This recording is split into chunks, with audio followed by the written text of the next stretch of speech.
Hello, and welcome to another Real Estate with Wendy podcast. Today we will be discussing different ways to get started with investing in real estate. Not everyone has cash in large enough amounts to invest, right? Wrong. Let's start by discussing a couple of ways to get some capital or cash to invest. We discussed wholesaling in the last podcast. We talked about finding deals, writing contracts on them, and then passing them on to other investors for thousands. Do this a few times and you will have the money down required, even with poor or no credit. Getting and selling options is another way to make money for those down payments. 20% down is a good rule for investment properties. We will discuss getting options in great detail in another podcast. But for now, let's say you only have a little bit of money, $1,000 to $5,000 even, 15 or 20K, but not enough to really make an impact, unless you start getting creative and finding another way to make your money work for you. You can buy into pre-foreclosures. This is where a homeowner is so behind on their mortgage that they are literally about to lose their house. If a huge amount is not paid immediately, 10 to 20,000 usually, we will discuss pre-foreclosures and how to lock up these contracts in the future. Another way to get in and start investing with little or no money down is to partner up. I have partnered up on many deals over the years. It is a great way to cut your costs in half and double productivity. Before you get into partnering up, tell me about a pre-foreclosure. I know what a foreclosure is. What's a pre-foreclosure? Okay, so a pre-foreclosure, they have not gone into foreclosure yet, but they are being sent nasty letters talking about all the consequences that happen with being thrown out of your house, being displaced, owing many, many thousands of dollars, and having it hit your credit, to say the very least. So instead of that, while it's still in the phase of getting letters in the mail and can be saved, they're just demanding, hey, pay this balloon payment. You owe me 20 grand. You owe me however much money. This needs to be paid immediately. Pay it, or we're going to foreclose on you, is basically what a pre-foreclosure is. So people never have that kind of money. If they're in those predicaments where they haven't paid it, generally it's because they didn't have it. So in this case, what you're going to want to do is listen all around you for someone to say, hey, I've got this situation. I know this friend, or I heard about this at the bank, or wherever you heard it, at church or through whomever, that this person is going through this struggle. They're fixing to be foreclosed on. They owe this much money. And that's when my ears perk up. And I say, ooh, that's a great opportunity to buy into a deal that could land me with a house. And by buy in, you mean pay that balloon payment. Correct. So they have a balloon coming up, or maybe they've defaulted already a little bit. And then now you're saying, hey, that big balloon of 10K, I'll invest in it. Correct. And then charge interest and get that money back. Correct. What you're basically doing is taking a number 2 mortgage position on their deed. You are putting a lien against the property if necessary. You can actually do it in the very beginning as well. But either way, you are getting an interest in that property just by doing the contract with them, and now the person owes you this much money back. So are those deals something you mentioned, maybe overhearing somebody mention it? Is there any way to kind of seek these out, or you really just have to keep your ears open? Both. There are ways to seek them out. I go to my local banks all the time, and I ask to speak to the people who are in the foreclosure department, and I give them my card. I tell them who I am and what I do, and I tell them to call me if they have any type of anything that comes across their desk that would meet my criteria and theirs. And of course, I get those phone calls pretty regularly. Well, yeah, as someone who would like to start investing, I don't have $60,000 to buy a house and make it into a rental. And well, you mentioned partnering up, so maybe I'll need a partner for that. But this sounds like the pre-foreclosure sounds like a good way to start with a low amount of money if you can find someone who is just needing $10,000. Correct. All you're trying to do here is find your best way to get in where you're at. If you only have $5,000, then it's a really good idea to find a deal that's a $5,000 deal, or to find a way in with only your $5,000 that you have. If you can't do that and the minimum in is 10, partner up. Okay, and I have a perfect story that leads into this about partnering up. I was at a place in my life where I had a little bit of money to invest and knew about a property that was going to be almost in my price range, but I was absolutely unable to do the remodeling by myself, and I needed a little bit more money to be able to accomplish the deal. So the deal was this. My grandfather was going to sell his house to me, and he only wanted to charge me $18,000, which was what, the original, I guess, that he owed on it, and he didn't think that it was fair to sell it to anyone for more than the original mortgage was. He was very old-fashioned, and of course he wanted to cut me a deal. So I wrote a contract with him and agreed to buy the house at his price, and then, of course, fix it up. So we did purchase the house for I think it was $16,000 or $18,000 plus closing costs, and I partnered up so that I would have somebody to give me the extra $5,000 I needed to close, and somebody to buy all of the materials and do all of the remodeling. And that was my 50-50 partner. It just so worked out that with the math that it would be 50-50 in the long run once he invested his time and his materials and his know-how. So we partnered up. We remodeled the entire place. We gutted everything. We tore out the bathrooms, tore out the master, tore apart the flooring, tore apart the drywall, redid the electricity, the plumbing, everything top to bottom, the roof. And it was a brand new house inside and out once we were done. We invested, I want to say, another $10,000 when it was all said and done. So we had maybe 28 in it, again, including closing costs and other incidentals, taxes and whatnot. And then, of course, sold it for a $37,000 or $38,000 profit just a few short weeks afterwards when everything was said and done. If I had not partnered up, I don't think I could. In fact, I know I could not have done that deal. Partnering up in this case made it go smoother, go faster, and of course gave me the leverage and the money to stay afloat in the meantime. I'm making two assumptions. One is that you got this deal some time ago and that your grandfather must have been fairly old when he, like 80s or 90s, when he made you this sweetheart deal. Yes, this was probably 15 years ago. My grandfather was moving out of his house. He had lived there for, 30, 40 years, retired there. My grandmother passed away there, and it was just him by himself. He, of course, became unable to care for himself, went into an old person's home, and it became the family's responsibility to then sell the house and use that money to care for him, which is what they did.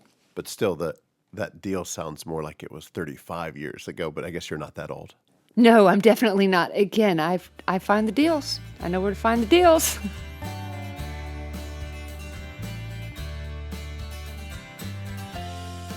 My very first property was acquired with none of my own money or my own credit. I partnered with an investor that I met through a friend. I pitched my deal to him, explaining the $20,000 that I needed to buy and close the deal. Then I explained how I was going to get materials and finish fixing it, and then rent it out to pay the investor back. In the event that I didn't pay in full, as promised, he would get the home, worth over $60,000 the way it sat. Of course he wanted to partner with me. I'm sure he was hoping that I would mess up somewhere and he would end up with my rental. But alas, I paid him as promised, and he made really good money off of the deal also. My tenants paid him over $10,000 in interest, and I never paid 1 cent out of pocket for the deal. That rental house, and I still own it. Another time, I heard about a double-wide home that was in terrible shape, but on 5 acres in a really great area. I met with the owner and negotiated a deal for $5,000. I wrote the contract, I closed in less than a week, and I still needed a ton of fixing. So at that point, I negotiated a cut of the profit in exchange for fixing it. The total rehab was $10,000, and the profit when I flipped it was $37,000 in a down market in 2009. Next, let's talk about tax sale properties. The county keeps a list of everyone who is severely behind on their property taxes. They will email you this list prior to every tax sale at the courthouse steps. You will have a day or so in order to investigate each property. They are pennies on the dollar. You must bring cashier's checks, which are certified funds, with you to the auction. But you are paying, instead of 60 to 200,000, maybe 1 to 20 grand. The caveat? You don't fully own the property for 12 months, while the tax default owner can still pay you the full amount plus 20% in interest. After that, if they have not paid you, the property is yours. After, of course, you do some filing and send things in the newspaper to say that the property is now going into your name. So tax sales sound almost as good as your grandfather's sweetheart deal to you. Yes, tax sales are an incredible way to get properties. The only downside is that you have to wait the 12 months, but they are an incredible way to get in for almost no money down. $5,000, $10,000 usually is the range to get yourself an entire house when it's all said and done. And worst case scenario, you're still making 20% interest. Now, I will say this, before you get started, you may want to do a little bit of research. Don't go first time thinking that you're going to do a tax sale, get one right then and there, bid on them at the auction, and be successful. I would say you probably need to go to 2 or 3 auctions and just sit there and watch and listen and see what everybody else is doing, see what gets bid on and what does not, and kind of get familiar with how the process works. I have a what if for you to analyze. My mother was talking to my sister in her new home in Gilmer County at Thanksgiving, and I was barely listening. So I know she has a property next door to her that hasn't been paid on. I think there's someone squatting in it who has a mortgage, who hasn't paid on the mortgage. So let's assume he hasn't paid on the taxes. How would I find that out? Okay, so what you're going to want to do is, in the county that property is in, you're going to call the county's tax commissioner and you're going to ask them, hey, does this owner at this address owe anything on their property taxes? If so, how much do they owe and for how many years? And they will give you the details because it is public records. If they only owe a couple thousand, I can, as an individual, pay those taxes at the auction, right? Correct. It goes up for auction at a certain point. Once all of the paperwork has been done, once they have done the legal matters to try to find the debtor, make sure that this person has been served, make sure that they have done everything they can to get them to pay the property, then it goes up for auction at the courthouse steps. And usually for only a few thousand. Whatever the taxes are owed is where the bidding starts. That's, of course, where the bidding starts. In small counties, there's nobody there.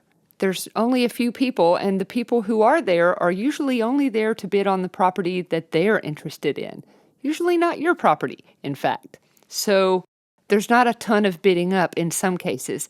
In other large cities like Atlanta, there's a lot of people bidding each other up, and it gets very frantic. And so you could easily get up to, 5, 10, 15 grand for a property before you even know it.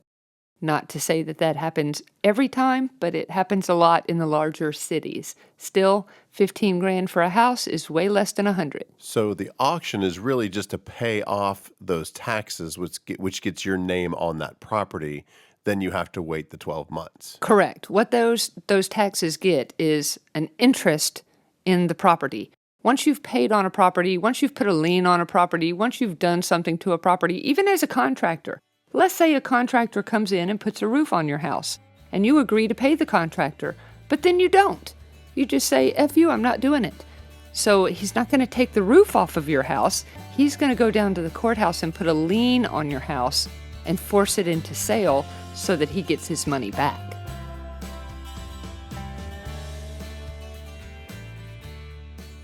Subject 2 is getting a lot of buzz lately. This means you make an offer on a property that already has a mortgage owed. you would pay their remaining balance on the mortgage and not get a new loan for a higher amount. You'll want to find ones with low mortgage versus high home value, built-in equity so that you can begin to BRRRR immediately. Well, in the case of my mom's neighbor, I believe that the guy who's living there now, paying the mortgage, or in his case, not paying the mortgage, picked up the mortgage from his mother. So it's his name, but I think you mentioned sub 2. That's exactly what that case is, right? He picked up a mortgage, stopped paying the mortgage, stopped paying the taxes. Correct. Now, in this case, if there is a mortgage on it, usually the escrow for that particular mortgage will pay those taxes and keep them up to date, keep them, paid on time, so that the only first lien position is the mortgage itself. That way nothing else comes first except for getting the mortgage paid. In this case, let's say, for example, he's not paying the mortgage, the mortgage will pay the taxes, and then once the taxes are paid, the mortgage will get foreclosed on, and they will get their money back through selling the property. But if I step in and purchase the taxes, or I'm sorry, pay the taxes, might have a shot. Yes, if the taxes are unpaid, you can step in and pay the taxes at auction. Only once it goes to auction can you pay those taxes. You can't just step in and pay another person's taxes just by walking in the office and saying, hey, I want to pay on so-and-so down the street's taxes. No, you can't do it that way unless you're just being a giving, loving person and you're paying their taxes for them. You'll never get that money back. It has to be done at the auction in order to proceed and have it be possibly yours in the future. So if it's not paid off, the mortgage company probably is still taking care of that tax. Correct. If there's a mortgage on the house, chances are the mortgage company is going to keep the taxes paid. Maybe not exactly on time, but they're going to get it paid. And that is just so the mortgage can then go ahead and foreclose on the property. I would say in this case, don't watch the taxes so much, but watch and see when it goes into foreclosure, and then try to negotiate directly with the bank, maybe a short sale, or maybe just negotiating with them off the records and doing something with them, maybe assuming the mortgage. There's lots of ways to skin that cat, but that would be in the future with foreclosure. Okay, so tell me about a sub 2 that's taking over a mortgage where, like I said, in this case, it was a mother-son. It doesn't always have to be that way, though, does it? No, it does not always have to be like a mother-son situation. I can tell you a situation that is currently going on, in fact. Subject 2 is basically this. You go ahead and take over someone else's mortgage without telling the mortgage company that the mortgage is being taken over by someone else. You just go ahead and pay the mortgage and just pay it off. And, everything goes as if it was the original person paying for it, but only they're not. Now it's someone else. And the perfect example that I have is my son and daughter-in-law just got approached by her mother saying, hey, I'm going to move out of my house. I'm going to go and live with my boyfriend who I'm marrying. We just got engaged. I'm moving to Helen. I want my daughter to have this house. It's going to her anyway when I pass. So I'm going to go ahead and let her have it, but they have to buy it subject to my existing mortgage, which means they have to agree to pay the payments and keep them on time in order for this deal to go through. All you do basically in this case is you write up a contract agreeing to buy the property, agreeing to the price of the mortgage and the payments, and you're buying it subject to the original mortgage that's taking place until it's gone. In this case, only 4.5 years. That's exactly what my ex-wife and her boyfriend have done. I just didn't realize that's what it was called. So it's not an illegal thing. He's just writing his checks to the mortgage company. The mortgage company doesn't care that it's from someone else's bank account because the mortgage is being paid. The deal is between this couple. Correct. The deal is between the two parties, and as long as the mortgage is being paid, I can assure you they do not care how the mortgage gets paid as long as it gets paid and gets paid on time. That's sometimes, if you're dealing with family and not an arm's length transactions where you're dealing with friends or, hey, I found out about this sweet deal from my neighbor, those are sometimes the best ones to get subject to. something that's already existing, subject to their low interest rates, subject to their a huge amount of equity that's in the home because they owe very, very little. Any other questions? So my ex-wife's boyfriend is maybe being a nice guy, but he's also an investor. That is correct. The BRRRR method is when you buy a rental, you then repair or renovate, you then rent it out, and then you refinance. With that money, you turn around and reinvest in another rental, and soon you repeat. So this is the BRRRR method, the B plus lots of R's. So the BRRRR method is not named after Mr. Burr. It's B and a bunch of R's, like 5 R's, Yes, right? that's the BRRRR method, B. B is for buying the rental. Then once you buy it, you usually have to repair or renovate. That's the first R. Then you rent it out. That's another R. Then you refinance, another R. Then with that money, once you have refinanced, you, of course, reinvest. So B, R, R, R, R, R. And that is what makes the BRRRR method the proven successful method for a lot of real estate investors that I deal with. Much like the KISS method, keep it simple, stupid. Yes. One more thing that I will throw out before I say goodbye for today is my number one top Jedi secret of getting into real estate investing quickly, with almost no money down, is to buy options. Almost everyone that I come into contact with, including seasoned brokers, professional investors, and real estate gurus alike, have never heard of options. I purchase one whenever possible in order to get my foot in the door and to beat out other competitors. We'll have to break down options more in the future, but we will discuss exactly what they are, how to get one, and what you can do with them. That's all I have time for today, but be sure to tune in next time and get more info about investing, real estate, and how to get those options.